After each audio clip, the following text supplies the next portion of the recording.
Hey guys, I wanted to talk for a minute about how to get your dog off of food treats and how to incorporate play as their reward.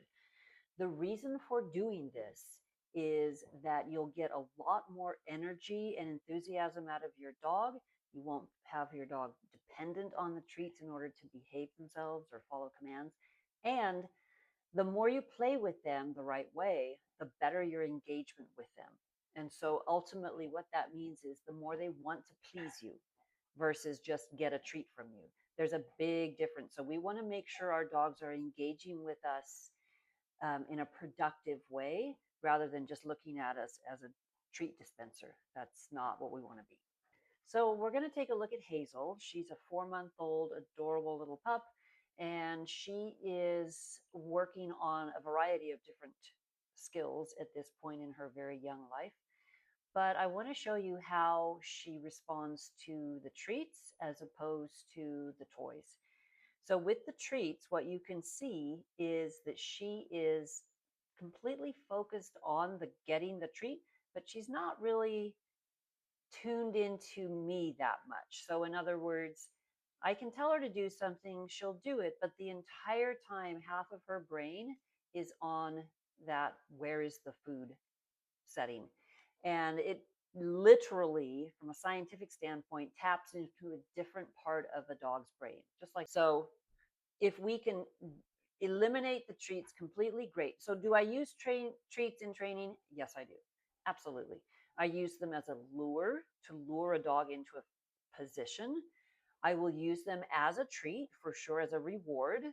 Um, but do I depend on them and do I keep my dogs on treats for their whole lives? Absolutely not.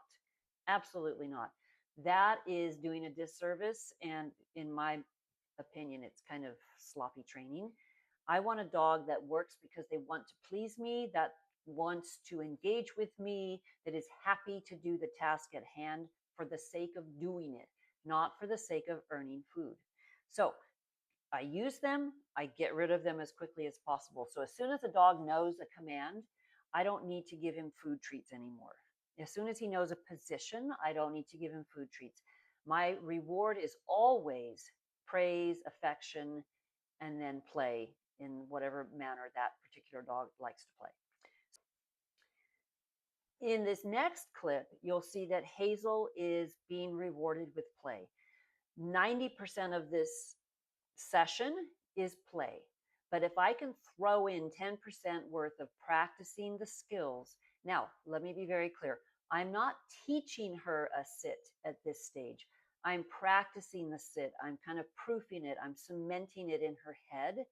But what you'll see is when I tell her to sit in the middle of our game, she nails it. She is on it. She is eager. She's enthusiastic. She wants to do it because what comes afterwards is not just a piece of food, it's game time, play, engagement, all the good things that ultimately dogs, for the most part, thrive with. So as soon as I've taught the skill, I'm going to implement play as the primary or as the reward, and we're going to move forward from there. What ends up happening is based on my tone of voice, based on my movements, based on my interaction with her, I can take this anywhere. So now I can take her to the park and she sees a distraction and I can get super excited with her, not about the distraction, but about me and her engaging in something together. So that way, rather than, again, having to carry treats everywhere I go, which I do not want to do, I can take this and implement it anywhere. Now, so little Miss Hazel here, once again, did awesome, was very willing to switch from getting the treats to playing. And now her owners, who are very committed to doing this for her sake and theirs, are going to continue down that road, implementing play as her reward, always lots of praise and affection, and really, really tapping into the natural drive that she has. So we want to be as organic as we can and use the play as our primary high value reward. Give it a try with your dog. If you need help, let us know. We're always here to help whether it's in person or online or virtually.